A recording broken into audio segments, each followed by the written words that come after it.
Pre prihlásenie do mobilnej aplikácie klikneme na ikonu Dia Monitor a tak ju spustíme. Pri prvom spustení vás aplikácia vyzve na prihlásenie.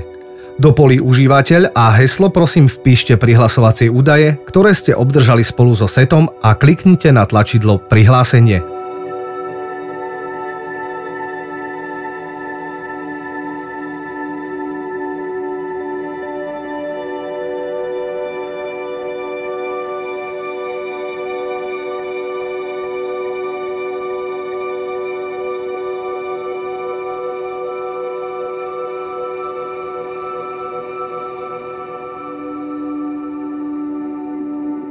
Po úspešnom prihlásení budete vyzvaní na vytvorenie PIN-u. Vytvorený PIN budete používať pri každom spustení aplikácie.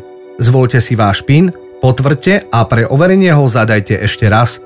Vytvorením PIN-u ste sa úspešne prihlásili do aplikácie.